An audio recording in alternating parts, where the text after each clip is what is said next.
Pour s'exercer à la méthode scientifique, rien ne vaut les miracles religieux. Celui du suaire de Turin continue d'attirer les foules de pèlerins, fournissant leur lot de mystères aux télévisions du monde.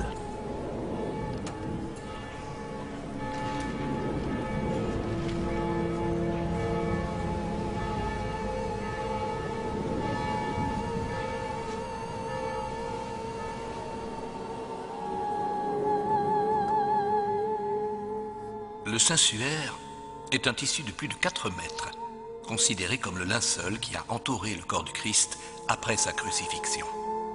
Lors de sa résurrection, le corps de Jésus a imprimé son image de face et de dos sur le tissu.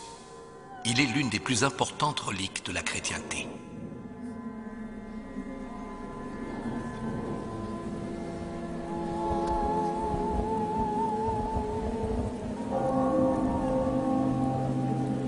Le professeur Gian Maria Zaccone est directeur scientifique du musée du Suaire à Turin. Sur ce corps qui a laissé son empreinte, on lit une série de blessures et de traumatismes, dont la vision renvoie immédiatement au récit de la Passion du Christ, au supplice imposé à Jésus-Christ tel que les racontent les évangiles. Le professeur Nello Ballosino est directeur de recherche en informatique à l'université de Turin. D'abord, il faut dire que l'empreinte du Saint-Suaire, son image, est remarquable par sa tridimensionnalité intrinsèque. Pour expliquer en termes simples l'effet de relief qui ressort de l'image du Suaire, on la parcourt le long d'une ligne horizontale. Vous pouvez observer des points clairs et des points sombres. Les plus sombres correspondent aux parties saillantes du corps qui ont été le plus au contact de la toile. Les plus clairs correspondent aux parties du corps qui ont été le moins en contact avec la toile. Le suaire, vraisemblablement, n'est pas fait de la main de l'homme. Le suaire, du point de vue informatique, ne peut pas être fait de la main de l'homme. Le problème de la formation de l'empreinte est un problème totalement ouvert. Personne n'a encore pu expliquer comment, à partir du corps humain, on a pu obtenir un phénomène physico-chimique de ce type, capable d'impressionner de cette manière un tissu. Et c'est un des grands problèmes dont on débat encore à propos du suaire. Ceci est une image véridique. C'est une image qui décalque ce qui était probablement le visage de l'homme sous le suaire. Il est donc impensable que ce ne puisse pas être effectivement une toile portant l'empreinte d'un homme, Jésus-Christ, mort en croix.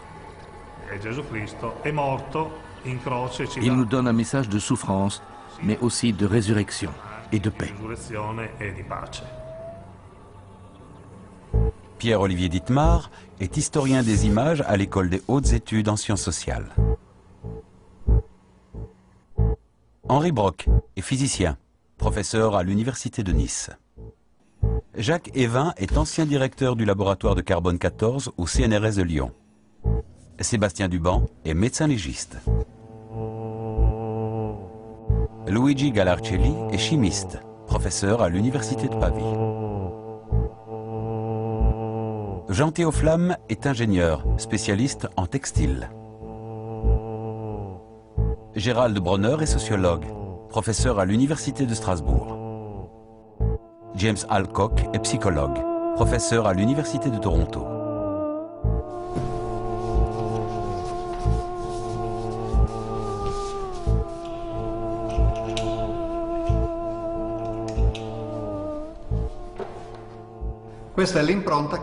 Ceci est l'empreinte que laisse un vrai corps sur un drap. Comme on le voit, c'est une image très grossière, très différente de celle du suaire de Turin, très déformée. On voit que les jambes, par exemple, mais le visage surtout, sont inidentifiables. C'est une image dépourvue de nuances, de demi-tons, donc complètement différente du suaire de Turin. Que peut-on dire de ces traces de sang? Le cuir chevelu est une zone anatomique particulièrement vascularisée et lorsqu'on inflige des blessures, même peu profondes, ce sont des blessures qui saignent abondamment. Or là, les traces de sang qui figurent sur cette image sont peu importantes. Si on avait des lésions infligées sur une personne vivante, on aurait un cuir chevelu diffusément ensanglanté, ce qui n'est pas la représentation sur cette image-là. On a des écoulements sanglants représentés qui sont extrêmement fins. Donc là, il y a une première incohérence. Alors la question qui peut se poser, c'est la curieuse distance qui existe entre la face ventrale et la face dorsale. Donc là, on voit bien la distance, le gap entre les deux. Alors que manifestement, si on enveloppe quelqu'un dans un linge, on l'enveloppe comme ceci, on doit avoir l'image ventrale, puis les cheveux, puis la nuque, puis le dos. On doit avoir une continuité totale de l'image. Or là, on a une discontinuité. Donc apparemment, difficile à expliquer. Difficile à expliquer parce que la plupart du temps, le suaire, il est montré comme ceci. Les évêques qui le tiennent, les ostensions différentes qui ont eu lieu, il est quasiment tout le temps présenté horizontalement. Alors qu'à mon avis, c'est pas sa position, disons, d'origine. Je pense que le suaire devait être présenté plié en deux, verticalement. Verticalement, donc ce qui permet d'expliquer pourquoi on a l'espace entre la face avant et la face arrière. C'est certainement pour pouvoir faire quelque chose, par exemple, ce qu'on pourrait appeler le hissage du suaire. C'était des techniques utilisées à l'époque déjà avec, par exemple, des voiles, un voile de la Sainte Vierge, etc. Donc imaginez la situation, vous êtes dans l'église de Lirey, dans la collégiale, et puis vous avez quelque chose comme ceci qui se lève. Et donc là, vous avez l'avantage de pouvoir le voir soit d'un côté, soit de l'autre, et les deux images étant donc effectivement bien à la même hauteur, grâce au décalage qui a été introduit. La représentation donnée est plutôt celle d'un corps en position verticale qu'un corps en position horizontale. Face à ces observations, j'ai le sentiment que l'image n'a pas été produite à partir d'un corps de personnes décédées, mais qu'il s'agit d'une représentation et non pas d'une empreinte telle qu'on peut l'imaginer. L'idée de représenter le Christ mort prend une nouvelle importance au XIe siècle avec l'apparition des crucifix sculptés. On peut voir sur cette image que le Christ a les yeux ouverts, qu'il est habillé. Ici, une image très colorée. C'est absolument pas un Christ souffrant, mais au contraire un Christ victorieux qui survit à la mort. Tout change au XIIIe siècle avec l'influence de l'héritage franciscain dans l'art. Le fait que saint François ait reçu les stigmates donne une nouvelle importance à la mort du Christ, à la passion et à la crucifixion. Et les artistes donnent des représentations du Christ qui sont plus souffrantes, plus douloureuses. Le fait qu'il soit nu, le fait qu'il y ait des taches de sang autour de la couronne d'épines, le caractère extensif de son corps, sa relative maigreur, la longueur effectivement des bras, des doigts. Ces trois éléments renvoient vers une dimension, disons, très expressive de la mort qui se développe au XIVe, XVe siècle. Pourquoi quand on regarde un négatif du suaire de Turin, on voit une image plus prégnante? Alors c'est une image qui n'a pas plus d'informations que celle qui est en positif. Par contre, elle est beaucoup plus parlante pour nous, pour le cerveau humain. Pourquoi? Parce que quand on regarde un visage, quand vous allez regarder par exemple mon visage, on va voir la partie qui est sur le nez, on va la voir plus éclairée que la partie au niveau des orbites. Donc les cerveaux humains décodent les visages humains comme ceux qui sont en relief et plus éclairés que ceux qui sont en profondeur.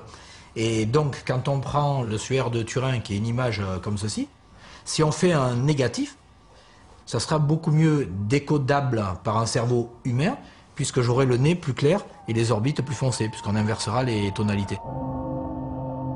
L'image du suaire, telle qu'on la connaît aujourd'hui, c'est avant tout l'image produite par Pia en 1898, qui est donc le négatif d'une photographie. On peut dire sans doute que Pia est le véritable inventeur du Saint-Suaire, dans le sens où cette relique a peu ou pas de succès au cours du Moyen-Âge. C'est une relique vraiment secondaire. Et effectivement, c'est le couplage entre cette relique et la photographie qui fait le succès de cette image, qui est une image moderne, qui est une image contemporaine. On a un support finalement, un linge avec une image dessus. Ben, si on arrive à dater le linge, évidemment, on date l'image qui est forcément postérieure au linge. Le linge, comment on peut le dater? Ben, le linge, c'est du lin en tissage. Il a été fait avec le lin, la plante. Et il se trouve que la plante, c'est un être vivant. Tous les êtres vivants dans notre atmosphère sur Terre ont un taux constant de carbone 14, qui leur est propre, et qui conserve tant qu'ils sont vivants, parce qu'on absorbe du carbone 14 radioactif, on en recrache et ça maintient un taux constant. Donc, quand l'être vivant, la plante en l'occurrence, meurt, le lin est coupé pour faire le lin, le tissu qui servira après de faire du linge, eh bien le carbone 14 radioactif se désintègre petit à petit. Et donc on a un nombre d'atomes au départ, qui est maintenu constant tant que l'être est vivant. Quand l'être est décédé ou coupé dans le cas du lin, à ce moment-là, le carbone 14 se désintègre.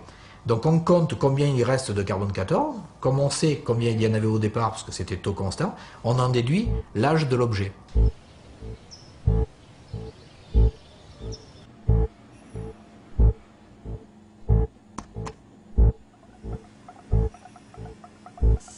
Je suis, comme vous le savez, spécialiste de radiocarbone et il a été décidé que serait fait un prélèvement sur le suaire de Turin. Donc un morceau a été pris tout à fait au bord du tissu, en présence naturellement du cardinal de Turin, en présence des autorités civiles et en présence surtout des spécialistes des laboratoires.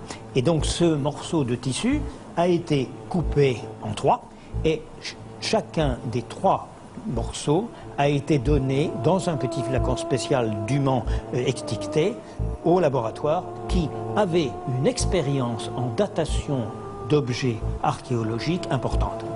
Le résultat obtenu par la moyenne des trois laboratoires qui ont fait la mesure montre que le lin qui a servi au linceul de Turin a poussé entre l'année 1290 et l'année 1390. Les trois datations sont très proches les unes des autres et les marges statistiques vont très bien les unes avec les autres.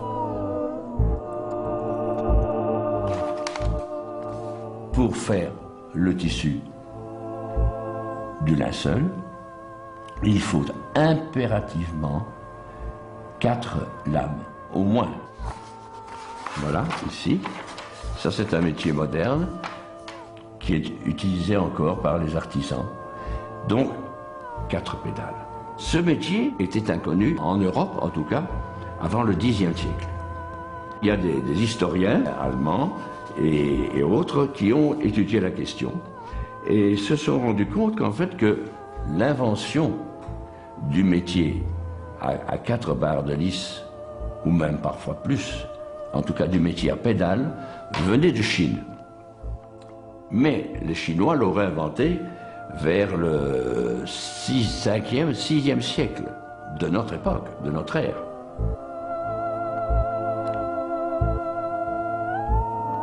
Il n'était pas possible, à l'époque de Jésus, de tisser ce genre de tissu. Voilà. C'est donc une icône qui a été fabriquée au XIVe siècle, comme il y en a eu des tas d'autres, des suaires, d'abord il y en avait plusieurs. Jusqu'en 1930, le suaire qui faisait des miracles, c'était pas le suaire de Turin, c'était le suaire de Cadouin, hein. Donc il faisait des miracles reconnus.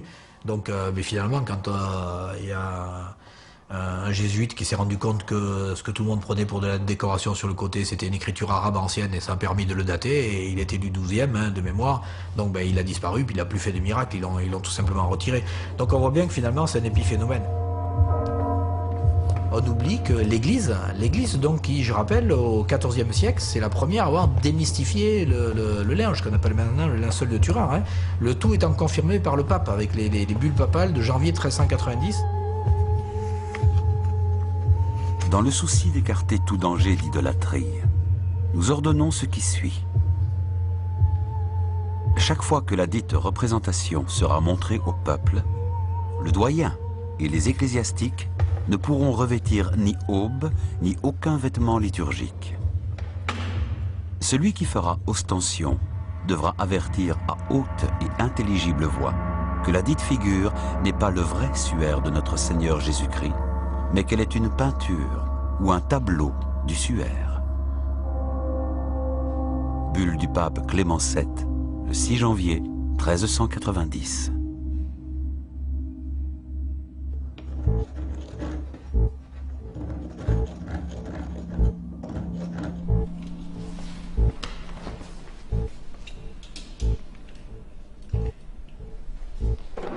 Donc ici un bas-relief, c'est quoi? C'est de la terre cuite et c'est une représentation donc du visage, puisqu'on va reproduire le visage dans une épaisseur donc très très faible. Et ça c'est vraiment important, c'est d'avoir un bas-relief et non pas d'avoir un relief total. On ne va pas faire sur quelqu'un, l'image serait totalement déformée. Donc pour rendre compte du suaire, il faut avoir un bas-relief.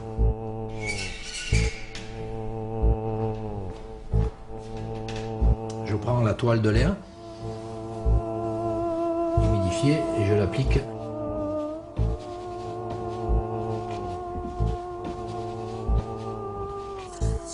On est en train de refaire en fonction de ce qui a été retrouvé par Macron, un microanalyste américain, donc qui a fait les analyses. Ce qui a été retrouvé, c'est du collagène en médium. Le collagène, c'est la colle, c'est le support. Et puis ensuite, le colorant, le pigment qui a aussi été retrouvé, c'est un pigment ocre, celui-là, donc ocre rouge.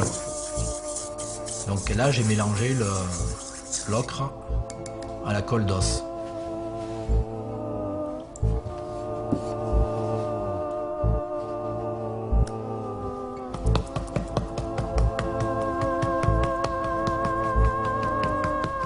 Et en tapotant comme ça, évidemment, on laisse plus de pigment sur les parties saillantes du bas-relief que sur les parties en creux.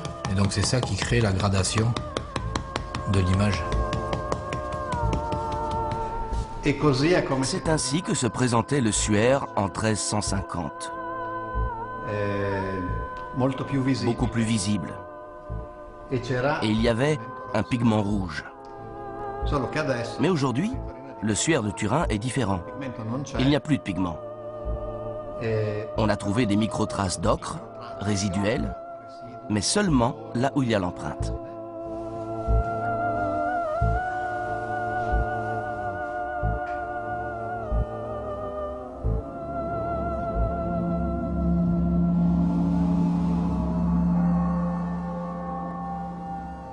Le fait qu'il y ait des colloques de syndonologie, hein, l'étude du syndone, du suaire, du linceul, quoi. Qu'est-ce que c'est qui peut, disons, pousser à ce qu'il y ait de tels congrès? Tout d'abord, c'est un effet médiatique, parce que les médias sont vraiment intéressés, puis les médias sont très souvent plus intéressés par un côté mystérieux, par faire mousser le mystère, que par essayer de donner les explications, alors que les explications, on les a. Donc déjà, il y a toute cette mousse médiatique qui est autour du suaire. Et puis il se trouve que les gens qui sont impliqués dans ces soi-disant études, ils vont faire finalement à peu de frais, ils vont se faire une gloriole, puisqu'ils vont pouvoir se retrouver dans les médias, ils vont être présentés comme l'expert qui a réussi à montrer qu'il y avait un effet 3 dimensions dans le suaire, etc., qui a montré qu'il y avait eu un corps, qui a montré qu'il y avait eu une résurrection et tout. Et puis à ce moment-là, ils auront l'appui des croyants, qui pour eux estiment que le fait de montrer que le suaire est authentique, ça va accréditer l'historicité d'un personnage qui aurait ressuscité à telle époque. Et donc du coup, il y a tout un support, donc ça veut dire qu'il y a une confluence de forces qui font que c'est beaucoup plus médiatique de mettre les choses pro-authenticité que de montrer ce qu'il en est, à savoir une mystification qui date du XIVe siècle. Je ne citerai aucun nom, mais je connais plusieurs maisons d'édition importantes, ainsi que plusieurs chaînes de télévision qui ont diffusé des programmes ou publié des livres à condition que la fin soit modifiée. Par exemple, il est arrivé qu'un éditeur exige que l'on indique dans un livre qu'aucune preuve n'a pu être établie et que les recherches pour en obtenir se poursuivent. Bref, de rester vague. Selon ces responsables, personne ne voudrait regarder un programme où ce qui a été dit n'avait finalement aucun sens. Il faut donc garder une part de mystère. Et cela, je l'ai constaté à plusieurs reprises. C'est qu'un programme basé sur la rationalité n'attire pas beaucoup de gens, et donc par ricochet, ne suscite pas l'intérêt des publicitaires. Imaginez pour la région de Turin 5 millions de pèlerins avec une dépense moyenne de l'ordre de 250-300 € que les gens vont laisser déplacements, restaurants, hôtels, etc. En comptant simplement 300 € pour 5 millions de pèlerins, ça veut dire 1,5 milliard d'euros pour la région turinoise. Donc c'est une manne financière qu'aucune région ne va refuser. Donc à l'heure actuelle, c'est une exploitation marketing d'un produit parce qu'on sait que ça attire les foules, quoi. Donc ni plus ni moins, c'est uniquement une utilisation, disons, commerciale qui en est faite.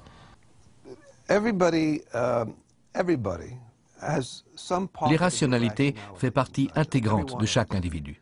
Je suis persuadé d'avoir moi-même des croyances irrationnelles. Pourtant, je ne peux pas vous les décrire, car je les définirais de la même manière que mes pensées rationnelles. Des êtres rationnels prédéterminés n'existent pas.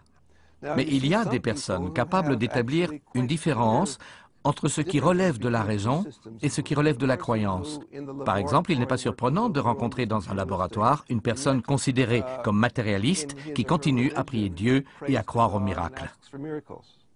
Je ne connais personne sur cette terre, il en existe peut-être, mais je ne connais personne qui, ou je n'ai rencontré en tout cas personne qui n'était pas porteuse de toutes sortes de croyances. Tout simplement parce qu'évidemment, les croyances sont quelquefois très organisées en systèmes religieux, politiques, idéologiques. Elles se font connaître en tant que telles. Je suis chrétien, je suis de droite, je suis d'extrême gauche, etc. Je suis trotskiste. Ça sont des systèmes idéologiques ou des systèmes de croyances qui se donnent en tant que tels. Mais il y a beaucoup d'autres systèmes de croyances qui sont parfaitement invisibles. J'ignore que ce sont des croyances. Toutes sortes de rumeurs, par exemple. Quand la première guerre du Golfe a commencé, je me souviens que Saddam Hussein priait avec son peuple pour que Allah leur apporte la victoire. Le premier ministre britannique, Margaret Thatcher, ainsi que le président des États-Unis, George Bush, ont également prié pour la victoire. Alors que ces trois responsables politiques disposaient de très nombreuses machines militaires basées sur la technologie et la raison, ils continuaient tout de même à prier pour la victoire. Il existe donc bien une dissociation. Ils croient qu'il faut laisser Dieu décider à leur place et en même temps, ils s'en remettent à leurs armées parties combattre au front. Mais s'ils s'en remettent à l'armée, cela signifie qu'ils ne croient pas en l'intervention de Dieu, tout en pensant par ailleurs qu'il est capable de déterminer le vainqueur. On retrouve donc de nouveau cette dissociation. Alors, une des choses les plus étonnantes et contre-intuitives, je dirais, c'est que les croyances, même spectaculaires, même étonnantes, sont tout à fait compatibles avec des esprits, je dirais, subjectivement rationnels au moins, des esprits bien formés. J'irai même plus loin, on sait que l'homéopathie est prescrite par certains médecins. On a une formation de médecine sérieuse, des doctorats de médecine. On sait aussi qu'en général, elle est prise par des catégories sociales qui sont supérieures et qui ont un niveau d'études supérieur à leur moyenne nationale. Mais ce n'est pas seulement vrai pour l'homéopathie. C'est vrai de l'astrologie, c'est vrai de la croyance au pouvoir de l'esprit, c'est vrai d'un certain nombre de croyances, y compris des croyances extrêmes qui ont pu m'intéresser, comme par exemple les croyances fanatiques qui sont impliquées dans le terrorisme. Vous savez que les terroristes, contrairement à ce qu'on croit, eh bien, généralement ne sont pas issus de familles défavorisées, ils sont plutôt issus de classes moyennes supérieures, voire très supérieures, et ils ont un niveau d'études supérieur aussi à leur moyenne nationale. C'est tout à fait intriguant évidemment, parce que la première intuition, c'est de croire que quelqu'un qui croit à une chose folle est fou lui-même. Or, la grande réponse, le grand éclairage que peut-être peut donner la sociologie sur ces questions, c'est qu'on peut croire à des choses folles tout en étant raisonnable d'une certaine façon. On peut croire à des choses déraisonnables tout en étant un être de raison. Dès le début de la matinée se multiplient dans les rues de Naples les statuettes de Saint Janvier, son saint patron, que l'on porte à la cathédrale dans la chapelle du Trésor pour le miracle du sang.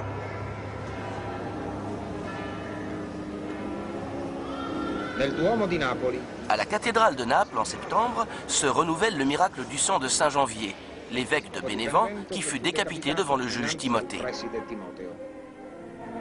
Quand le sang gicla, sa vieille nourrice, Eusébia, le recueillit dans 2 ampoules qui, conservées dans un coffre, sont montrées aux fidèles. 2 phénomènes se répètent depuis 17 siècles, la liquéfaction de la substance et son augmentation de poids et de volume.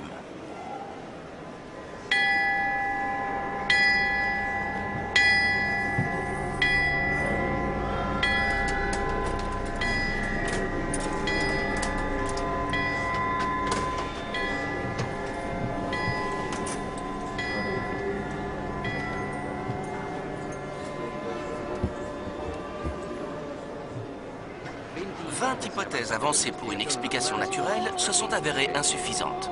En cette année sainte, l'annonce du prodige est considérée de bon augure pour le monde catholique et pour Naples, qui se rassemble pour la bénédiction.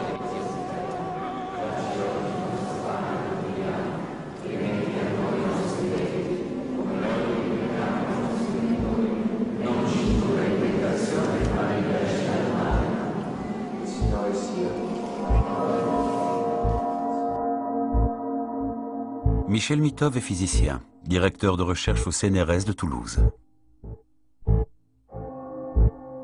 Monseigneur Seppé est le cardinal de Naples. Jean Bricmont est physicien, professeur à l'université de Louvain. Je sais que jusqu'à ce jour, avec tous les systèmes scientifiques les plus actuels, avec toutes les analyses qui ont été faites, etc., la science dit qu'elle ne réussit pas à expliquer scientifiquement ce phénomène.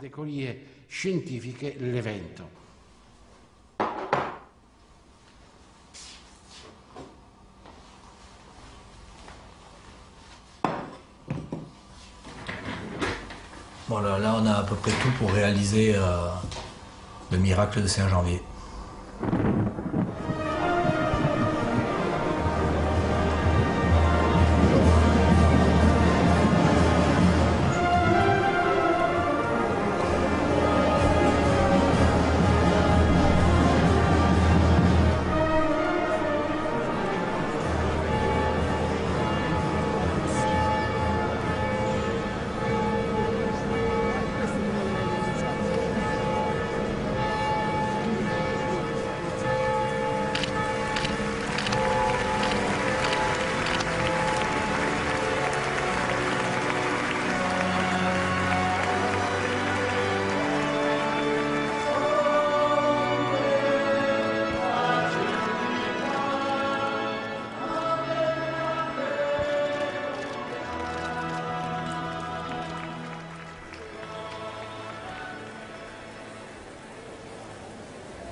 Le sang est encore solide.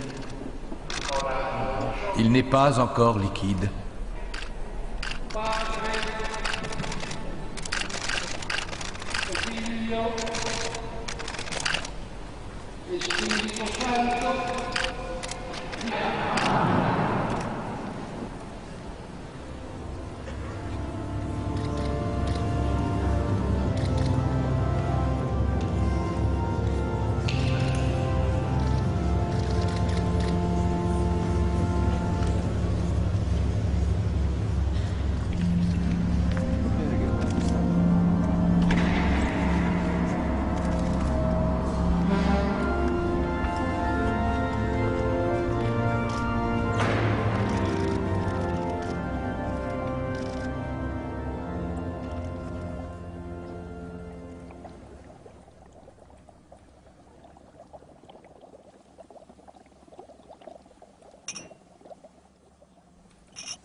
Alors les miracles, ce sont des phénomènes que l'on dit surnaturels dans un contexte religieux. Donc partant de là, il est important de distinguer ce qui relève de la croyance religieuse, au sujet de laquelle ce que le scientifique a à dire n'a aucun intérêt, de ce qui relève du phénomène physique en lui-même, que le scientifique peut mettre à l'épreuve, discuter, peut-être chercher à reproduire. On est face à un phénomène surnaturel, au-delà de la nature. Est-ce qu'on n'a pas un phénomène naturel qui nous permette de le reproduire avec les mêmes caractéristiques et dans les mêmes conditions? Comment il se liquéfie? Pourquoi il se liquéfie? Et comment il devient solide ensuite? Eh bien, ceci est la grande interrogation qui, encore aujourd'hui, persiste.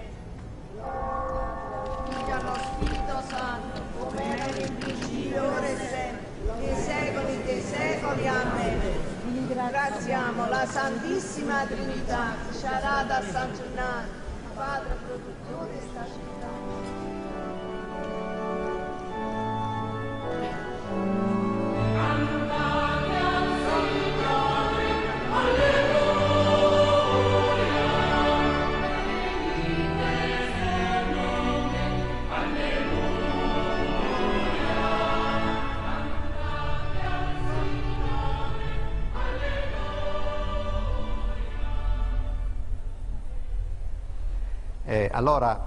Alors, les explications du point de vue rationnel, chimico-physique, pourraient être que la substance devient liquide quand la température augmente. Le fluide est décrit comme gélatineux au mois d'avril-mai, comme complètement fluide au mois de septembre, voire même dès l'ouverture des portes du coffre dans lequel il est conservé. Et en décembre, la transition est très difficile à venir, et voire même absente. Donc, de toute évidence, il y a une corrélation à faire entre la température et l'état du fluide. Il y a une recette qui a été donnée dans des livres anciens, on trouve même dans le Larousse du 19e siècle, ou dans un livre qui s'appelle « Des sciences occultes », qui date de 1829. On trouve une recette qui est assez simple, qui consiste à prendre du spermaceti. Donc, le spermaceti, c'est ce qu'on peut voir ici. Donc on prend cette substance, on la fait fondre. Ensuite on prend de l'Alcana tinctoria. Alcana tinctoria, ce sont des racines d'orcanette séchées. C'est un fort colorant rouge.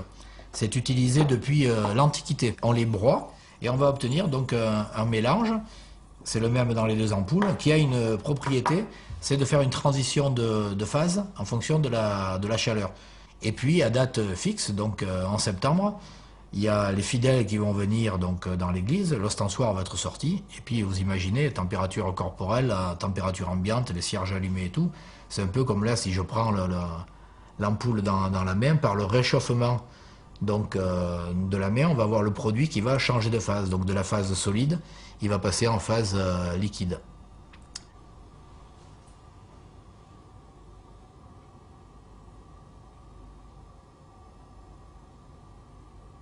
Et le phénomène est totalement réversible. Ce peut être aussi un phénomène de thixotropie. La propriété qu'ont certains gels, certaines gélatines, de passer de l'état solide à l'état liquide par l'effet de sollicitation mécanique. Choc, secousse, mouvement, etc. Pendant la cérémonie, la relique est prise en main, retournée, manipulée plusieurs fois, pour voir si le sang est devenu liquide. Et ce sont précisément ces mouvements qui provoquent la liquéfaction.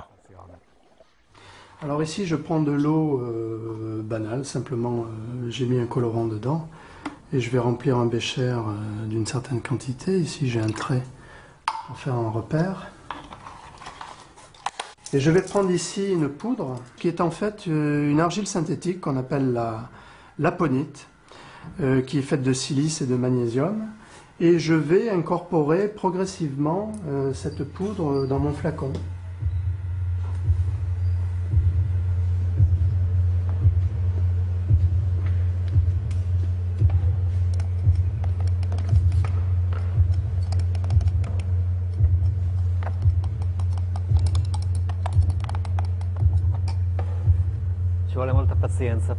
Il faut beaucoup de patience pour être un bon alchimiste.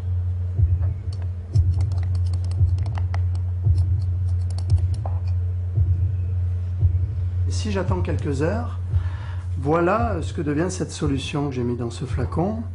Eh bien, on a une matière qui a l'allure d'un gel tremblotant, mais qui a une consistance solide. Et si je le remue finalement assez modestement, je m'aperçois que je suis en mesure de le liquéfier.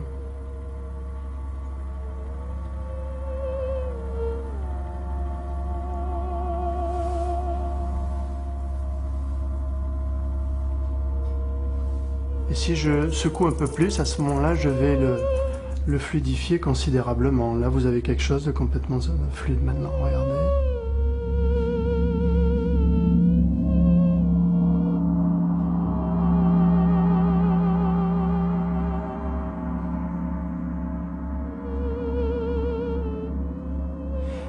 Donc on peut raisonnablement penser qu'il y a nécessité d'un seuil en température pour offrir une deuxième propriété qui est celle de la fluidification sous agitation avec retour à l'état initial, solide, qui peut prendre un temps très long. Le sang est liquide.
Science et religion ont toujours été intimement liées.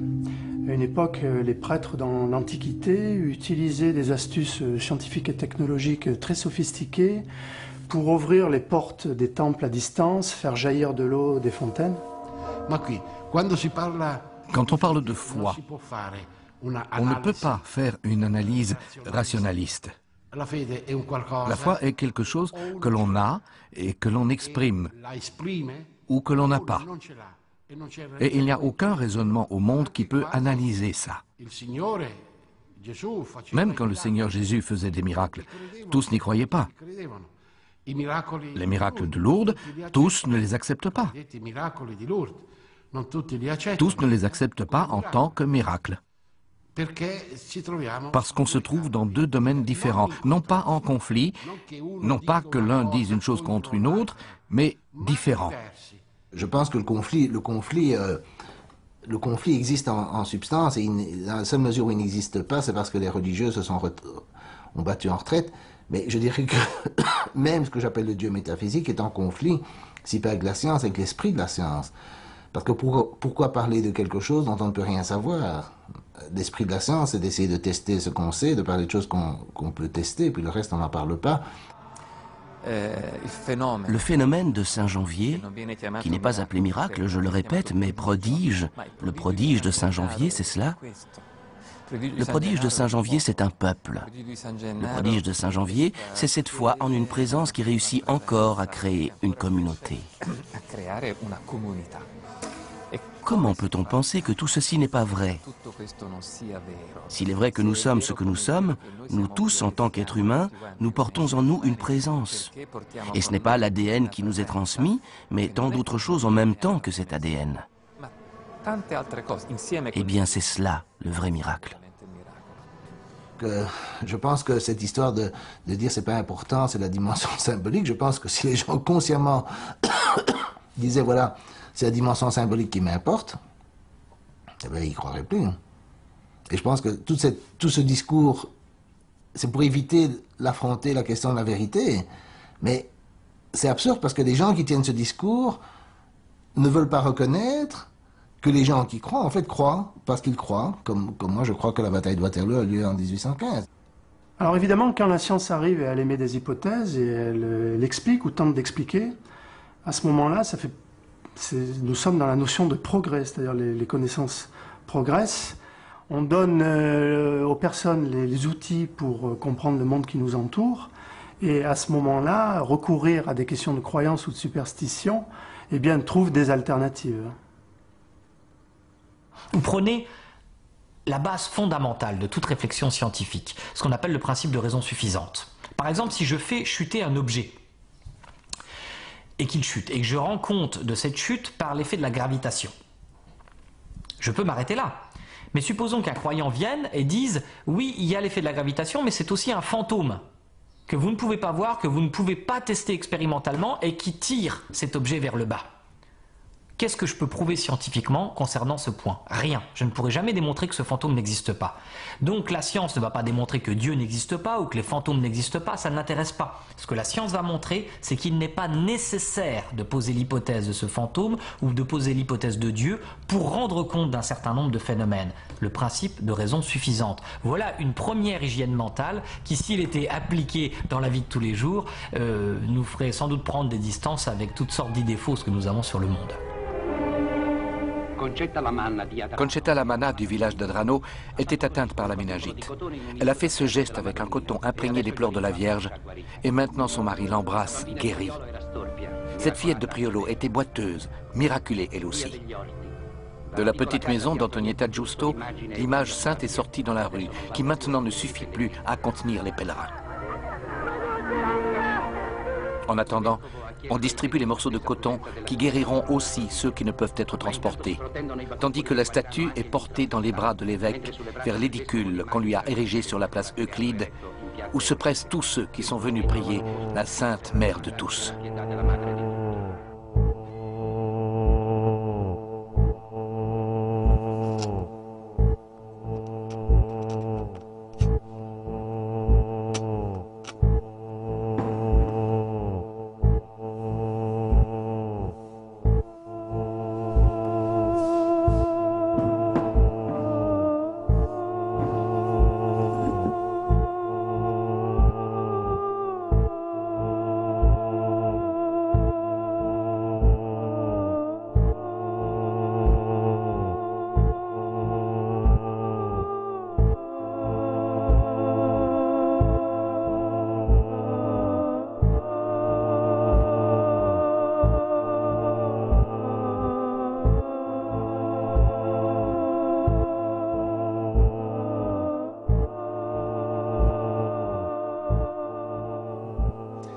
C'est intéressant de constater que dans notre société actuelle, il est encore possible d'entendre dire que des statues de la Vierge Marie peuvent produire des larmes ou que des statues de Jésus peuvent saigner. Pourtant, on peut expliquer cela en analysant notamment la cause du phénomène de manière rationnelle et le voir ainsi comme une fraude.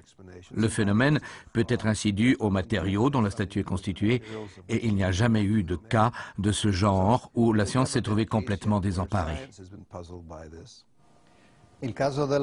L'affaire de la Vierge de Syracuse advient en 1953 en Sicile. Et c'est le seul cas de statue qui pleure, reconnu comme miracle officiel par l'Église. Tous les autres, non. J'ai retrouvé une copie exacte de ce bas-relief. Si on le détache, on voit que le plâtre a une cavité derrière la tête.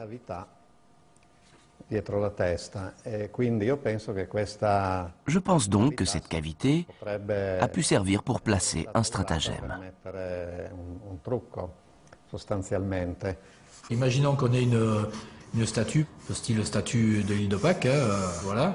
Donc les statues qui sont en plâtre creux et vernissé, ben, elles sont creuses, elles ont la tête qui est creuse comme ça.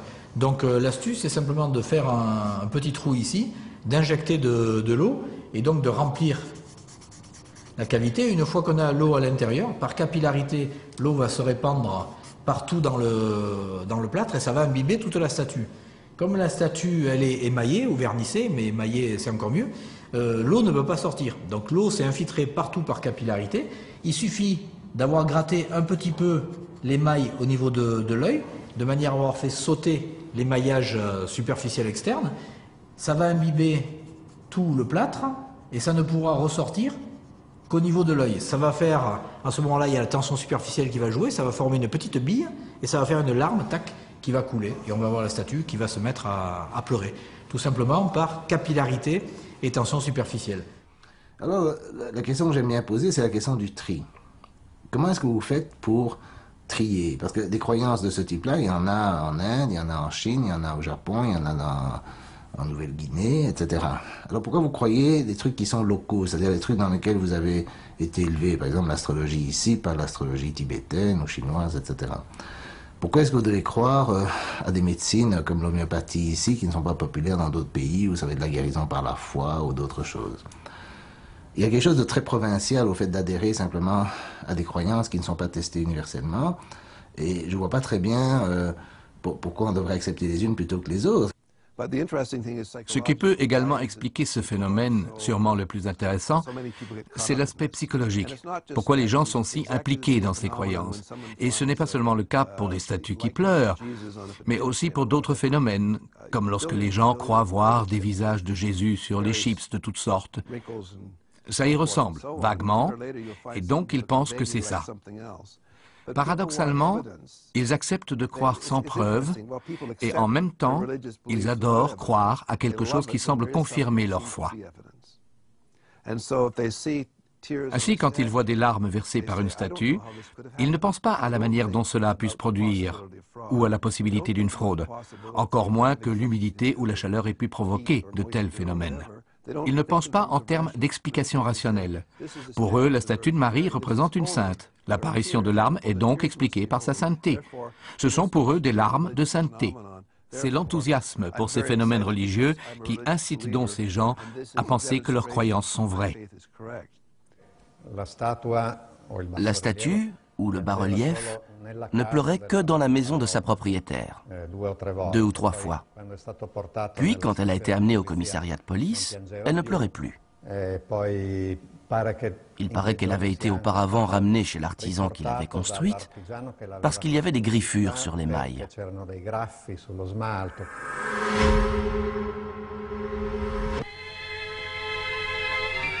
À Syracuse, État de New York, la foule accourt au miracle.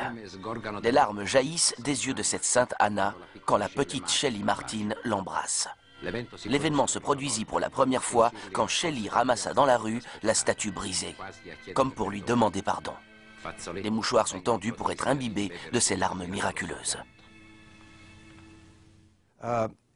Si vous êtes dans la rue et que vous voyez quelqu'un regarder vers le ciel, vous penserez que cette personne est probablement folle. Mais si vous voyez 3 personnes regarder vers le ciel et que vous vous arrêtez ensuite pour regarder dans la même direction, et si quelqu'un d'autre arrive et constate que 4 personnes regardent vers le ciel, il se forme alors un groupe qui ne sait pas exactement ce qu'il cherche. Nous avons tous tendance à réagir de cette façon. Donc, si une foule de gens se trouve rassemblée pour observer la statue de la Vierge Marie, n'importe quel croyant est susceptible de les rejoindre. Et c'est ainsi qu'un phénomène, un miracle, se crée. Quand le phénomène expliqué, c'est le récit du miracle, il faut... il y a une explication très simple. C'est que la personne qui vous parle se trompe ou vous trompe. Probablement plutôt se trompe, mais que des gens se trompent ou vous trompent, ça c'est une expérience tout à fait courante. Vous pouvez acheter une voiture d'occasion, vous verrez tout de suite ce qui se passe. Et donc, pour moi, il faut poser la même question aux politiciens qui disent qu'ils vont résoudre les problèmes économiques, aux banquiers qui promettent des bénéfices faramineux, aux journalistes qui racontent des histoires vues dans des pays lointains, ainsi qu'aux évêques, aux charlatans, etc. Il faut poser la même question. Quelle raison me donnez-vous pour que je vous croie, plutôt que de croire que vous faites une erreur ou vous êtes trompé vous-même ou que vous cherchez à me tromper.